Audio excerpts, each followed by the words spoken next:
everyone. This is Jamie Rapavy. I am the owner of Devoted Columbus, and we are bringing to you Devoted to the Dirty Details today, our podcast. And I'm here with Michelle, who is our wedding manager with Devoted to Details and Devoted Columbus. She manages all of our wedding planning staff. And Tammy, who is the owner of Engaged Columbus, which is a video venue finder. So we're here today and we're going to speak to you about ceremonies, kind of all the elements of a ceremony, and hopefully we give you some great education that you can take with you and start to plan. So get your notebook, get your pen, and get a glass of wine and join us today. We're kind of doing it a little different format. We're on Zoom today, just because one of us was out of town. She could contaminate us, Tammy. No, it's okay. And you know, this might be a better video format. Our video didn't work for the last couple ones, so I don't know, you might see us better if you're not tuning into Spotify. So it just depends on where you're tuning in. So let's chat about the first things we need to do for a ceremony, and I guess that's after you've found your location, whether your location is going to be at the same venue you're having your reception, or whether it's going to be at a church. What other places? You know, you're either at a church or at your venue, or you could be at a park or what have you. But once you've got that figured out, you really need to know who's going to marry you. So let's chat about who can marry you. Yeah, so I know that there are a lot of people out there who just bring in a friend to marry them. They may not be religious, or they opted to go a different route, so they just have a friend get certified. Yep, exactly, ordained, and they marry them. Can That's I one just, way. oops, You can do online now, and how long does that take to get ordained? yeah, Not very long. I think it's like Get Ordained Universe or getordained.org. Let me just say real quick, my son got ordained a couple years ago. What? Yes. And There's no age limit? there was not, because he got ordained like a year or two ago. And I'm like, what are you going to do with this? But the point of this is pretty much anybody can get ordained these days. And it is really, I mean, I think for some people it's really important to have that professional minister or somebody who's done it. But then for others, it's more important to have somebody close, somebody that they love, somebody that they want involved in the wedding in there. And I think it's through like the Universal Life Church, which means everybody is included, you know, everyone's able to do it. And I think it's a good kind of idea, especially if you're not affiliated with the church. So I don't mind it. I've done a lot of weddings where somebody very inexperienced was up there marrying them, and they're always really nervous, you know, ahead of time, because it's the first time they've spoken in front of a group or something, but it is usually pretty nice and touching. So yeah, definitely has its pros and cons. Of course, the pros is it's a family member, it's somebody that means something to you and is close to you. But the cons are you might need to call in a little more experience, somebody to help you maybe run that rehearsal or walk you through it, or do some research and studying on your own. And we'll go through some of that today. So maybe that will help you guys to be able to run your own rehearsals or ceremonies. Except for I don't want to say the bride to do that. Like, again, if you're not going to hire someone, put somebody else in charge. And this is a great matron or maid of honor duty. So they'll need to do some of the studying. But I have to say, the church, like if you are affiliated with the church and you can have your pastor there, things run so smooth most of the time because they've done a million weddings. Can I just say 2 words of why it works? Church lady. Yes. One of the many reasons. Yes, I have never done a wedding at a church where there wasn't a church lady, and that's usually the assistant to the pastor or whoever who runs a very tight ship. And I respect it. I remember my first few times I was like, whoa, okay. But now I'm like, respect, down, you know, love it. Yes. One thing with the churches I'm going to say too, make sure there are a couple churches in town. If you're at a church, make sure that church coordinator who will be running your rehearsal is going to be there on the wedding day, because there's a few churches where they are not. So they're kind of like, this is how you do it. Okay, bye-bye.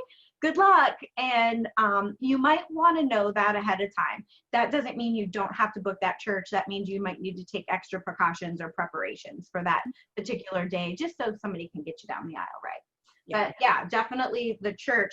And some of those pastors and come outside too. So if they're gonna be in your backyard or at a barn or something, they might be able to come out, and then they have that experience as well that they're bringing with them. So that's good. Jamie, in your years of experience, do you invite that pastor or that officiant to stay for dinner? Always. Okay. Yeah, even their significant other. So it's just common courtesy, good practice. So you would definitely want to invite them, whoever that may be, to your rehearsal dinner. Okay. Kind of, if we want to jump to rehearsal dinner, a lot of people say, who am I supposed to invite to my rehearsal dinner? That's a huge question. And you are supposed to invite anybody you have at the rehearsal. So if you are requiring them to be at the rehearsal, you should absolutely buy them dinner. Now, some people then, that's the only requirement. And then some people will go outside of that and invite, maybe some out of town guests or maybe some other people. But again, that's up to the individual. So yeah, so I don't know. And then of course you can hire an officiant, right? So you can definitely hire an officiant. There's a bunch of fabulous officiants in Columbus that you can hire. They're, in my opinion, they're really not that expensive either, but you can go for inexpensive or all the way up to some of those officiants that will provide extra like counseling and stuff, marriage counseling. So if that's something that you're interested in. And of course, usually an officiant can do any denomination, whether it's religious or not religious and all that stuff. So now those paid for officiants, do you invite them to dinner? Okay, I wasn't sure. I knew for sure you would do the church ones because that's affiliated with your church, but I wasn't sure about. Yes. And I'm sorry, I'm nodding my head, and this could be a podcast on Spotify. So the answer is yes. Okay, good to know. Very good. So so as far as who else to marry you, I think that'd cover everything, but maybe we can go into maybe a little bit of the content of the ceremony. Mm-hmm. What's your thoughts on that? So to go back a little bit to the officiant, if you are bringing in someone who does this professionally, whether it's a pastor or the church or someone you hire, they can help write kind of the content, your vows, your celebration, your unity ceremony, just any special things you want to do that will make the ceremony, because remember that your ceremony is a representation of your union, right? So I always think that should be special, and your officiant can help you write that, can help you create something that's uniquely you into your marriage. So I would say, and if you don't have that person, then things to think about are, all right, so are we going to write our own vows? Are we going to just read something simple, very standard? What kind of unity ceremony or what type of ceremony are we going to have? So those are some things. What are your guys' thoughts on those unity ceremonies? Like, I have my own opinions on, like, say, the candle or the water. Like, what are your favorites and which ones do you hate and why? Wine ceremony. Anything with alcohol. Explain the wine ceremony for those of us who aren't familiar. There's several iterations of it, but my favorite and most simple is just the pouring of the two. So you have two glasses. So instead of candles, you have two glasses. Yeah. And you pour the center glass into your own glass, and you kind of share, like wrap your hands around it. That's my favorite. I just think it's classic, simple, but there's so many things you can do with that. Wait, There so are- is it the same type of wine in each one, or could you do like a vodka and a soda and mix them together Yes. and make a cocktail? Why not? Yeah, Why not? so I'm just one, wondering. I don't know. yes, one of my clients did that actually. They did, and I think it was gin Jack and Coke. or Jack and Coke. It was one of those, but they did. They had one on each side, and that they made a Jack and Coke and they shared it. So it was awesome. I love that. Great. So I let's- know it. Let's go to the reason why we're doing this unity, and it goes back to this candle, right? So you're uniting two families together, and this is what it's representing. So you have 3 candles, you have a center pillar, and then you have 2 tapers. This is traditional, but then this veers into all the other variations. So you have, the mother of the bride lighting one unity candle, the mother of the groom lighting the other, and then the couple each takes one of those candles, of course, their own parents, and they light the center candle together, bringing together the entire family. So you can then take that concept, which candles don't work outside, people. No. Unless you have, hurricane globes, they will blow out. So you have to consider where you are and what you're doing. But there are so many, like the wine and like a Jack and Coke, or, things The sand. you can, now people might not have their moms too. So then, you could use your dads, or you might not have parents and you can use your, whoever, but somebody representing this side of the family, somebody representing the other side of the family, bringing together the whole group. Kids can be invited to do this. So children, it's been very cute if you're a blended family and you're bringing them in. It's adorable. I've had like the knot, like tying of the knot. You can tie knots. You can. There's so many things in Indian culture. You can wash the feet. You can. There's just so many things, but you can create your own, which I think is super fun. So. Yeah. This is where you don't have to be traditional. You can kind of take some of the tradition and be creative and twist it into your own ceremony, which I think would be a lot of fun. So Yeah. That's Yeah. neat. yeah. I'm going to jump back because I did skip a couple things with the officiant. I don't want anybody to assume that your officiant will run your rehearsal. A lot of times that's an extra cost. And then couples will be like, oh, well, we'll just not have them and save the money. Well, then who's going to do it? Okay, so just make sure you have somebody in mind that's going to run the rehearsal. And rehearsals are not always easy to run, especially if you have very large bridal parties. So if you have huge bridal parties, this is going to be, you don't want to be the one to control the group and tame them and yell at that, not really yell, but get their attention. It's just harder. So maybe make sure you put that on someone else, and for the amount of money officiants charge for it, grab them for the rehearsal. Can I just paint a picture of what to expect at that rehearsal, kind of to go more into what you just said? Yeah. Basically, at a rehearsal, it's people you haven't seen for a long time, and people who haven't seen each other for a long time, who've just flown in, who just came from their hotel, they're hugging, they want to talk, it's like a big social thing. And you're there for a reason. And so as somebody who's trying to get everyone together, it is so important that you get a bossy boss to get everyone together. Because keep in mind, you have reservations for your rehearsal dinner in 1 hour or an hour and a half. And guess what? Rehearsals almost always go over because it's gathering these people and getting these people, and so is missing. Who's going to stand in for them? Blah, blah, blah, blah, blah, blah. It is one of those things where you have to get somebody who is like going to, make sure everything runs in a good order. So yes, spend a little extra money and hire someone to run that for you. Yeah, So. absolutely. I think that's what I had with the officiant is the rehearsal. Sorry. And then the other question is, should I do a rehearsal or should I not? Yes, So do you it. get that all the time too. and what's our answer? Oh yeah, you need to. Yeah. Even if it's like, I've had somebody say, no, I don't want to do it. We only have like a couple people. I'm going to tell you, some of the smallest rehearsals I've run, and Michelle probably can say that too, had the most changes.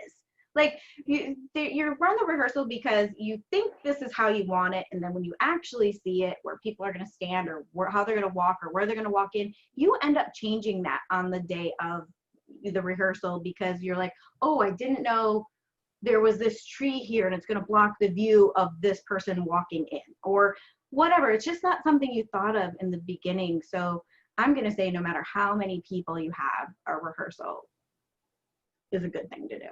Yeah, I mean, think about this too, is you have family, right? So you have family who they're not, when you think of bridal party, I think most people think of the groomsmen and the bridesmaid, and then of course you and your fiance, but you have family that goes down potentially the aisle prior to all of that and is seated. So it's a time for them to figure out where are they sitting, does it make sense? And just it's peace of mind. It really is. It's peace of mind. You know how to do it. You practiced it. And so there's no, you're going to be nervous. It doesn't matter. It doesn't matter what you do on your wedding day. You're going to get nervous. And you already got this. You've already done this. You've already walked this path before. Let's just do it. So yes. Just remember, if you don't do it, mom and grandma are going to be hounding you. Your new mother-in-law is going to be hounding you. Where do I go? Where do I sit? What do I do? Do it for them, if for anybody. Just do it. So true. Mhm. But we see a million changes, right? I mean, I don't think there's ever been a rehearsal that whatever we planned, and we're planners, whatever we planned didn't change at the rehearsal. I just don't think it existed. So No. and we were talking, I'm jumping some of the elements of that ceremony Michelle was talking about, but we were talking about the unity candle or something to unite. It could be any sort of traditions that are in your, any sort of religion, any sort of traditions, anything else you want to incorporate. And this is where you decide too, do you want somebody to say some prayers? Do you want somebody to sing?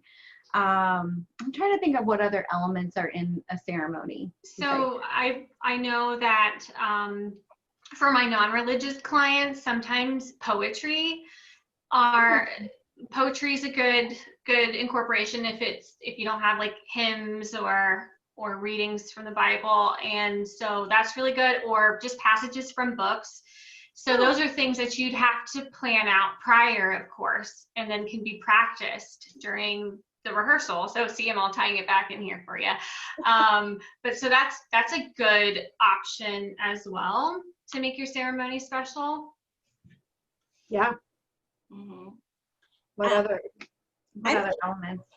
I'm thinking of, maybe I'm jumping ahead, but elements to make the guests comfortable and happy. No, I think that's perfect. Yeah. And that might be prior, during. We'll talk about prior or during. Yeah. I'm thinking right now, only because this office is 400 degrees, is a nice cold beverage when you walk in. To me, that is the greatest way to start a ceremony, is to be entered with a water station or a glass of wine or something on a hot summer day. Yeah. You know what I mean? Mm-hmm. So if you know you're going to be outside and it's going to be July or August, think ahead. What's going to make your guests happy to be there? I mean, they're going to be happy to be there anyways, but yeah. 100%. I love weddings. Like my favorite ceremonies is if you can afford it, or if you can make it happen, is guests being met with an alcoholic beverage. Wine, champagne, something, and it doesn't have to be like this whole cocktail hour. It can be, here's your drink, go sit down. Like it can be like that. But then also, to your point, Tammy, so many outside weddings don't consider, they have this beautiful ceremony. It's 20 to 30 minutes long, but guests, and we'll talk about that here in a minute, possibly, guests arrive 30 minutes prior. Mm-hmm. So especially the older guests. Yeah. Because they want a seat. They don't want to have to wait and sit in the back. Yes. So water, guys, water water bottles or just a water station is huge for those outside weddings. So yeah, great point. Mm-hmm. And what about this might be everyone's favorite, but the fans, the programs on the fans, I love them. They never go out of style in the summer. I love them. Yeah. So you have a pretty fan on everybody's seat, and then it is your, Oh, we should have grabbed one from our resource No, center. we should have had show and Get tell. a million of them, You'll exactly. have to come to our wedding resource center to see them. Yes, lots of samples. But yeah, I love those because they're a fan, but then they're also something handy to read. Who thought? Yeah. Who came Since up with we're, that? Really? yeah, and since we're on the outdoor ceremony chatting, we could Yeah. say I've literally had people hand out sunglasses. So you should consider where your ceremony is. And again, rehearsal or going to that space at that same time you're going to hold your ceremony. Where is the sun going to be at? Do you want to be facing it, not facing it? Do you want to be in a shady area? So just things to consider is that sun and how long it's going to be beating down on them. Yeah. Cute little pink parasol or something. We had a wedding with parasols. It was so cute. Oh, I have not seen that, but what a great idea. Oriental Trader. These cute, they were peach, but they were adorable. I love that. And on that note, there's barn weddings are like super popular, right? So, or backyard weddings. And instead of renting chairs, many couples they have hay bales. Something to consider for that piece is they get wet. They get wet overnight. If it's just dewy, they get really kind of disgusting. So thinking about, okay, well, what are my guests going to sit on? They're coming to a wedding and they're probably most are not going to be in jeans, even though it's outside, right? So got to think about those kinds of things as well. So I've done weddings where they have the hay bales, but then they put some pretty material on top, some lace or doilies or whatever. Yeah, just cover your head. Yeah. So seats are huge. I mean, a lot of times you're renting chairs and you have to be, God, we could go into 20 million things, but you have to be careful of when you put those chairs up and they're not too early or they're not overnight because you might have bird poop. You might have to wipe them all down because they're wet from the dew, from rain, from the element. So it's always best to get those chairs set up maybe like an hour before the ceremony. I know that sounds, that's probably the best case scenario. And which seats should be reserved? Oh, okay. Yeah. So you want to take this one, Michelle?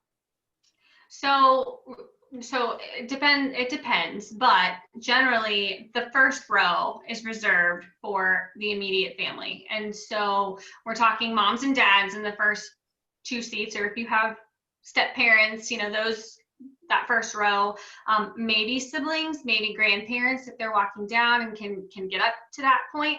And then sometimes, depending on how large your family is, your immediate family or, slightly extended, maybe the first two rows or sometimes first three, it just depends. But generally it's the first row for smaller weddings.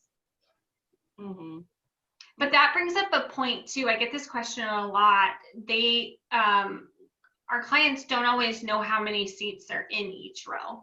So if you're getting married at a church or at a venue, ask that question so that you know how to place people. And a lot of the time for the outdoor ones, you can tell them exactly the amount of chairs you want in those rows. So it doesn't look weird or random people don't come and sit with the family. So, and then along those lines, it's who's going to seat these guests, right? So I always because even if we're hired as wedding planners, we don't know who your family is. We'll know who the rehearsal did, the people at the rehearsal were. And we can seat them, but we might not know who uncle, the people that weren't there. But if you don't have someone that, if you don't have a planner, you just need to have a family member. Choose a family member that will seat guests that know which side or where they're supposed to be seated. But, there's many. You could have ushers, right? Ushers it does not have to be anybody in your bridal party, but they can be separate from your bridal party. They don't have to wear tuxedos or suits, but they're dressed a little nicer, maybe at least a tie. It depends on the style of your wedding, I guess. But they can usher the guests to their, to the rows and their seats and make sure nobody sits in those reserved rows. Or you can have your guys, the groomsmen seat. But I always let the best man stay with the groom so he has somebody hanging with him. So don't make the best man do the seating of the guests, just the groomsmen, if you don't have ushers. Does that make sense? Mm-hmm. Mhm. That's interesting.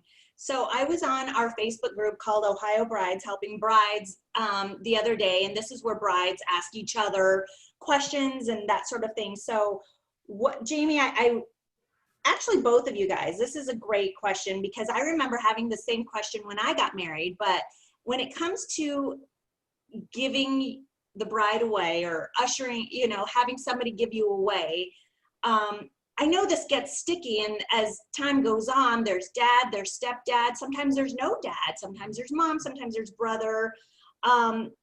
Any rules or any opinions on this?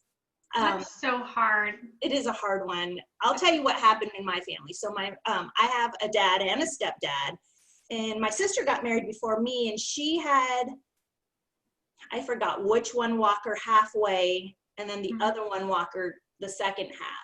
It's nice. I had nobody. I just walked myself down, which I kind of regret, I know Jamie's like, have somebody. Yeah, But it was well, a if small you're just, wedding. you're, Yeah. I've seen probably the least amount of brides go alone, but whenever I see them wanting to go alone, I get nervous for them because you don't know your nerves on the day of. You may think that I've got it, but you might also lose it. So Yeah. it's strong to do that, but why not just choose someone that's close to you, whether it's I know. your mom I or wish I your would've chose brother my mom. I or wish your I- uncle. Yeah, Yeah. there is nothing wrong with going down with your mom. I did go down with my dad, which I can't believe I did that because I feel like I was kind of one that would go down with both my parents because my mom was my best friend. So I'm like, why didn't I go down with both my parents? Yeah. Yeah. I don't know. Yeah. Yeah. See, I went down with both. You You oh, did? you did? That's Yeah. awesome. I See, loved the connectedness. Like, my favorite part about my ceremony was that I incorporated all my family together. Like we weren't separated. Like, that was really important to me. But it just depends on the priority or like how you're feeling about it. I've seen couples go down together. I've seen Yeah. bride and groom go down together. I It's not my love that. favorite, but I think that's cool. yeah. If they're going down together, that means they would have done a first look First look. earlier in the day and got Mhm. their pictures taken, which then I think, why not? It's different, but to each Mhm. their own, right? I love it. Sidebar, but on a related note, because I've seen this firsthand, if you do have two people, make sure your aisle is wider than it normally would be. Good idea. Or three people rather than two. Yeah. That was just Yes. a sidebar, but it's just one of those little things you don't think about Well, it's Yeah. until really you have to super do it. important you tell whoever's setting up your ceremony that. Very Yeah. important, because they won't know that if you don't tell them. Mm-mm. Yeah. Exactly. No. Yeah. They'll assume. Just assume. Right. Yeah. Then let's talk about too, maybe sound and music for your Mhm. ceremony, even speaking. So do you guys want to go on that? Well, I think it's important. I hate going to weddings where it's like, oh, what they say? One's loud and one's low. I think having the acoustics, just having sound is really important. And one of those things to establish early on is who's providing the sound system. If they're not dynamic speakers, some people are, some people don't need them. Maybe your officiant is dynamic, you don't need that, but most people do, especially if you're getting this videotaped. Yeah. So I think it's important to determine early on if, who provides the sound system, the lavalier mic or standing mic, or how it's going to work out. So a Yeah, lot of there's times nothing it will help. there's nothing worse than like wanting to hear all the vows, because usually they're kind of funny. Like, I love the weddings that they add a little joke here and there, it calms the nerves, but Yeah. you miss that, especially sitting in the back. Like, ugh, I'm missing the whole thing. Yes. Yeah. Yeah. So sound is Yeah. important, I think. The venue might be able to provide that equipment for you. also some officiants have that equipment, so you might want to Mhm. ask. I don't know if pastors might, but it doesn't hurt to ask everybody. And Mhm. then sometimes nobody has it and you might need to rent it. Or ask the DJ. The DJ. DJ, if you have a DJ, if you're not doing live music for your ceremony and you're doing DJs, you know, or even live music. I mean, it just depends on who you're going with. So yeah, you can ask your DJ, your live music, pretty much everyone, and hopefully somebody can provide it for you. Mhm. Mm-hmm. Yeah, for sure. I love that. And my favorite, I have to say, I love live music over DJ, just my preference, because when queuing, like it seems like live music can, if there's a lull, they can keep going, they can go longer, and you don't even know that they're like replaying a song because it's live music. It just Mhm. goes and goes, and it's beautiful. And then if you like cue them, they can go into the next song or the bride song or whatever, and they can immediately switch over. It just seems like Yes. so the flow seems a bit nicer where you It can't, is.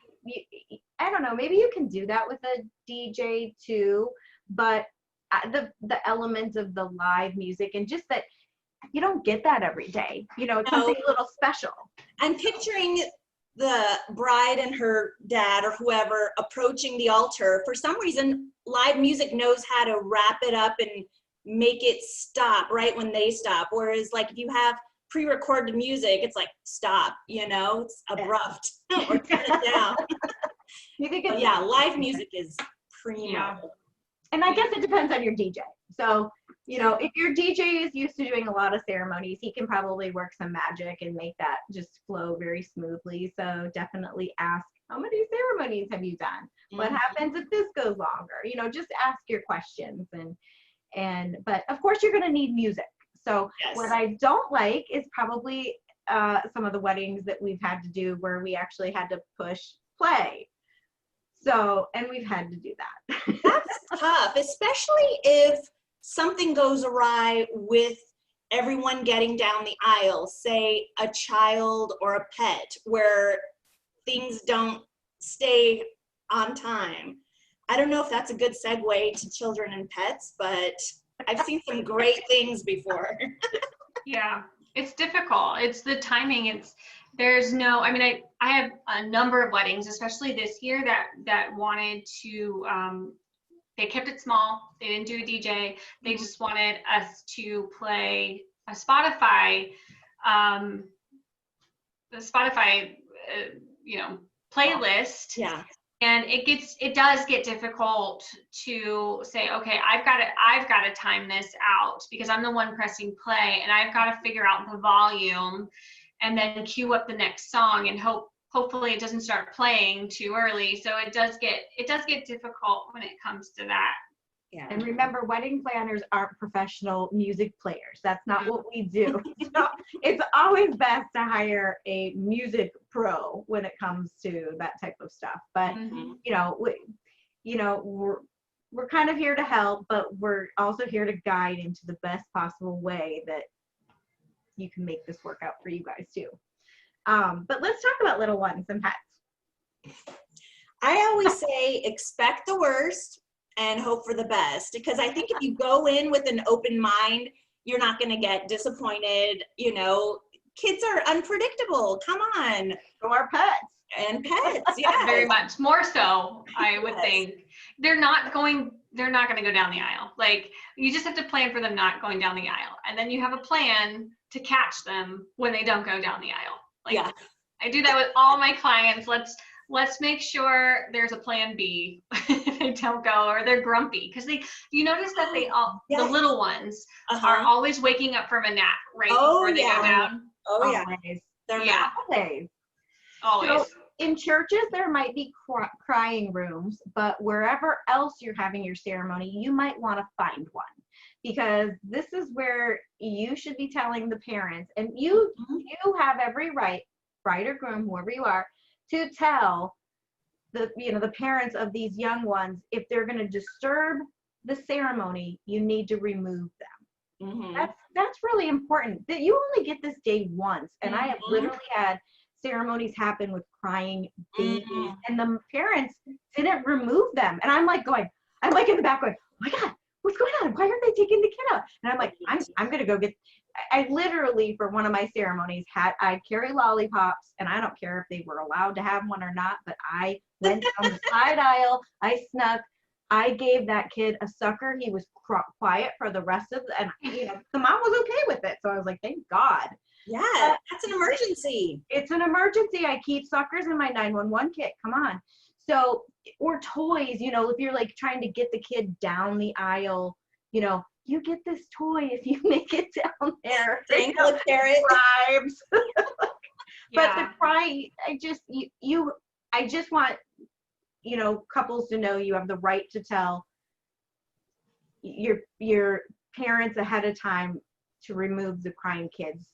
I just can't believe you have to tell them, but you do. You do. Yeah. Don't you agree? Yeah. Hey, I've got one for you. Okay, let's talk about the rings and the 5-year-old ring bearer. Does he hold those rings? No. So what do we do? So for those What's that the are point listening, what do they do? Yeah, what's the point of a ring bearer then? Well, what is the point? No. They're cute. They're adorable. And they They're get to hold those cute signs adorable. and stuff. So we've gone to fake rings, of course. We tie fake rings in a box or on a pillow or a football we've done, like whatever it might be that relates to the couple. We do the fake rings. Please don't ever tie real rings to them when you have a young kid. Now, if the child is more, or the kid is more, I shouldn't say child, more like 7 or 8, you could do that. So, but they're supposed to give the rings to the best man, and then who will give them to the groom. But we always make sure that best man, best woman, whoever it may be, has those real rings. Or it might be, the maid and matron of honor have one ring and the best man has the other ring. So it just depends on how you're going to assign that. But kids, let's keep the real rings away from that. We don't need that disaster on the wedding day. No. I just came up with a great idea. What? What if, now I want to go get married just so I could do this. I'm already married, by the way. Tie a green top to the pillow and say, if you can walk from here to there without crying or throwing a fit, you get to have this ring pop. I know my kid is totally motivated by sugar and food and candy. I mean, that would be a great idea, I think. I think you've got it. Yeah, I good one. And you may steal it. Yes. You can have it. Yes, I just came up with that. And then, so yeah, kids don't, no guarantee of getting them down. You practice with them. They may or may not. They might be super cute. They might throw petals. They might not. It's whatever. And that's just what happens. They can come down in a wagon. Mm-hmm. They can be carried down. Really whatever. And then you've got the pets. Bring a pooper scooper. Yeah, especially to the rehearsal. And somebody who's going to take care of that pet. Yes. And treats. So the dog needs a handler is what we're saying. And if you don't have a handler, you got to hire one. And hey, I'm sure rover.com can do that if you just I did that once as a wedding day assistant. Me and Bonnie, remember, we took care of that sweet little Mia, that little white dog. I remember that one still. Like, that was part of the job, was taking care of the dog. Loved every minute of it. And to bring the dog home, because there's somebody that needs to bring that dog home as well. So you just, it's just plans. So as long as you're planning for somebody to take care of that pet, rehearsing with that pet, and having dog treats, it's always good. Right. Yeah, for sure. Yeah. And then what else are we missing about ceremony? Well, we should wrap up soon, so let's go into some key topics and then we'll end. Okay, real quick. This is something that I think a lot of people who haven't been behind the scenes wonder, but okay, your kids are down the aisle, everyone's down the aisle, you have the ceremony, everyone leaves. Where does everybody go? Where does that beautiful bride and groom disappear to? You always want to know, ooh, where'd they go? What are they doing? They're the star of the show. Where do they go? Get out of there as quickly as possible and let all of the other guests go to cocktail hour. Sign your marriage license if that's needed, and then get your pictures, your immediate family picture stuff. Mm-hmm. That's what I recommend.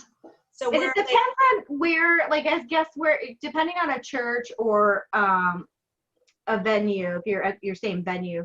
If you're at your church, you might have a fake exit, right? Mhm. So the fake exit gets and this is if you're doing like a send-off, right? So you have to decide whether you're doing a send-off, if it's bubbles, the throwing of leaves in the fall, or petals, or echo-fetti, or ringing of bells, throwing of money, waving of ribbons. What else can you possibly do? So the guests will be lined up outside of the church, and you should have maybe your best man then announce the couple outside. And bridal party usually is in charge of lining up those guests out to each side, and then your exit vehicle is at the end. And the bride and groom are announced by the best man. They go through all the guests, screaming, yelling, "Yay, congratulations," whatever, get in the car, and they do a fake exit, and they go around the block and come back in to do their pictures inside with the family and the bridal party, and the rest of the guests go off to the venue for cocktail hour. That's kind of a ceremony, or a church one. So. Did anybody just picture the ending of 16 Candles where the sister got in the car just now when you were describing that? Just me. Not that old. No, just kidding. Best wedding send-off ever. So. Funny. But yeah, no, Michelle brought up a good point. You want to, and if you want those guests to move on to the reception, then you, as the bride and groom, or bride and bride, need to leave. You need to be out of there, because if not, every single person is going to want to stop and hug you and say congratulations. Yeah. So you are out of sight at that point if you want them to move along. Family too. So if you're not at a church, or if you're not doing a receiving line, have a space that you're gonna go to. Like, so the bride and groom, the bridal party, and the parents, whoever's getting those pictures, go to a spot in the church, a spot at the venue, and then the guests will go off to cocktail hour. And then the photographer will most likely pull you to start your photos then.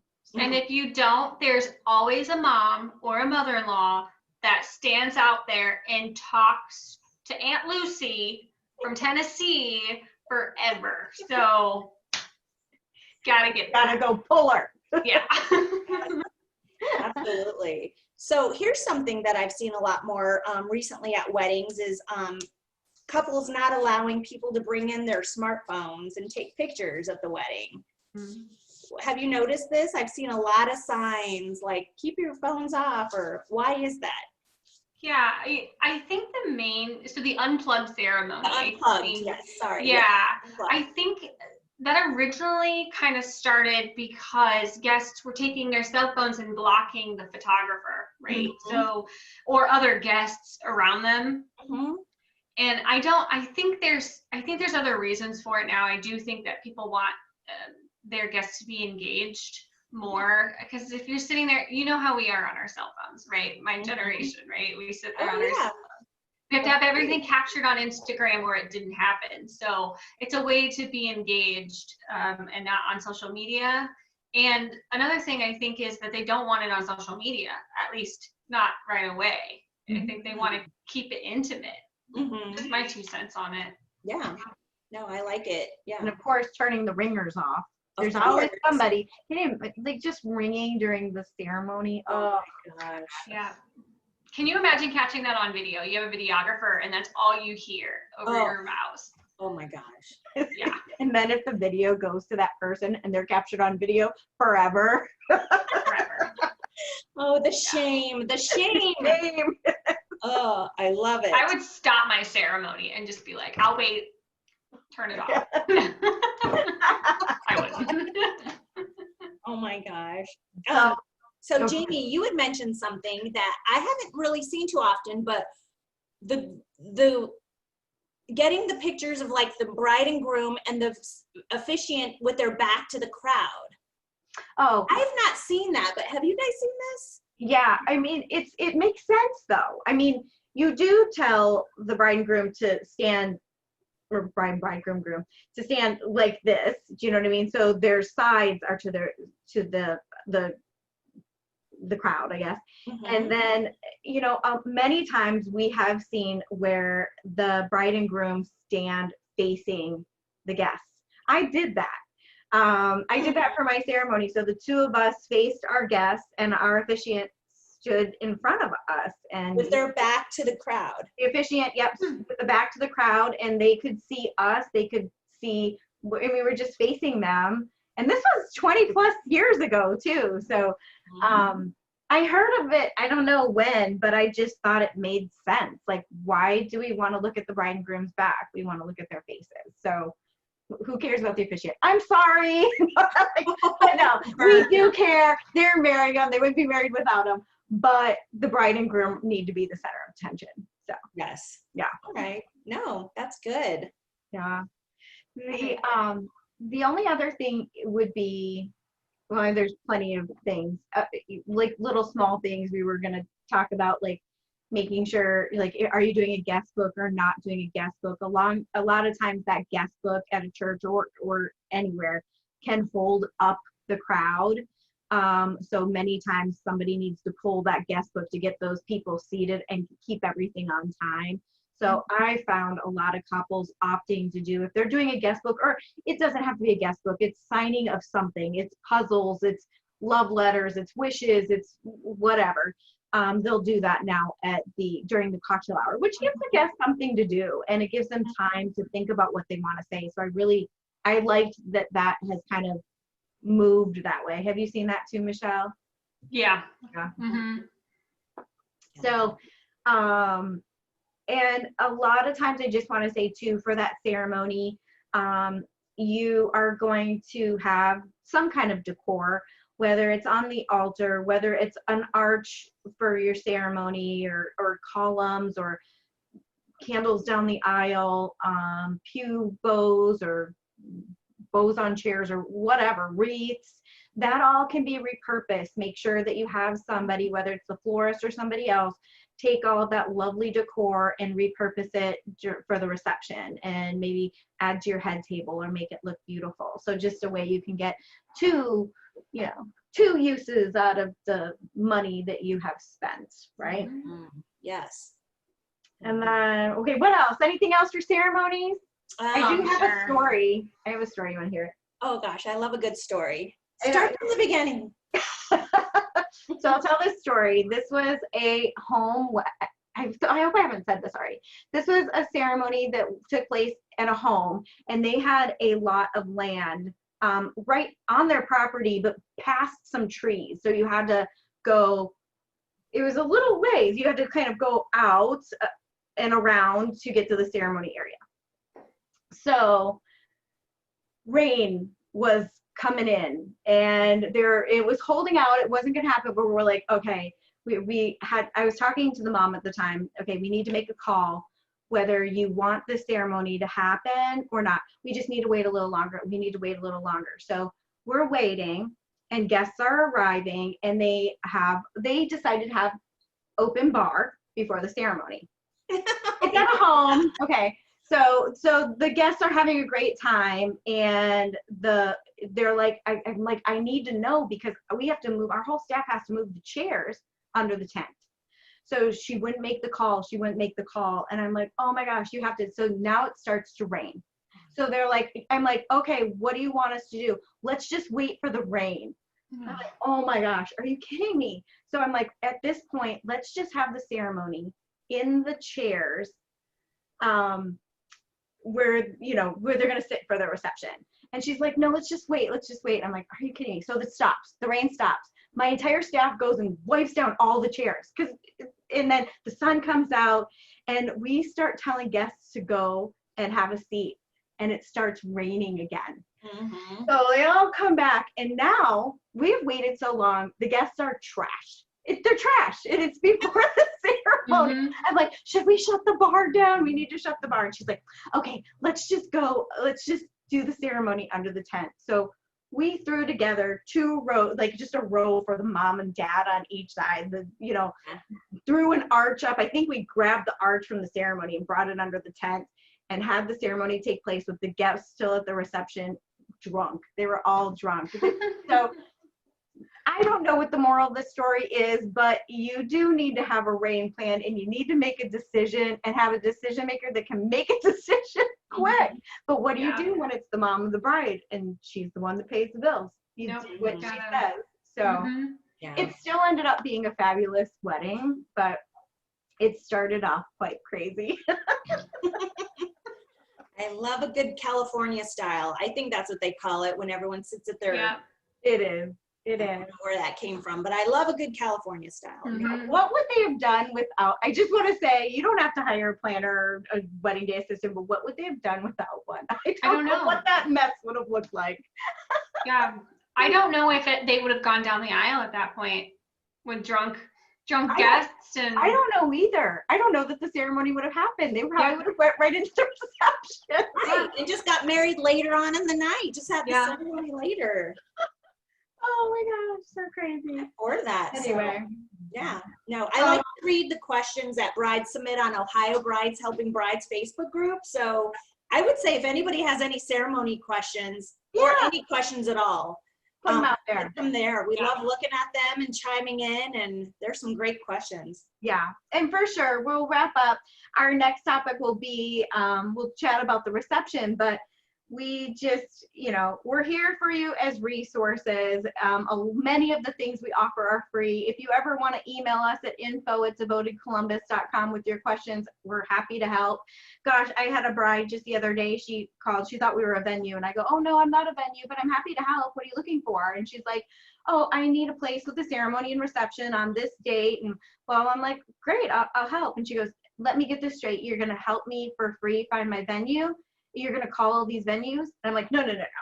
That would cost you money. But I run many groups of vendors. So we have access to throw out to the vendors, just like, a fishing hook, and we'll see what venues are available and what meet your criteria, and they'll get back to you. And I sent her about 24. So she's got a great start, and it was all for free, just kind of a service that we offer. So whatever your needs are, I'll tell you if it's going to cost or not going to cost, but if we can help hook you up with some vendors, we're happy to do so. Mhm. Many resources, just go to devotedcolumbus.com. We've got our wedding planning guide. We've got discount coupons. We've got the wedding experience coming up in October. We've got resale market. So whatever, if it's saving money, having fun, we're all about it, and we're here to help. So again, thanks for being with us today, and we'll catch you next time. Bye. Bye. Bye.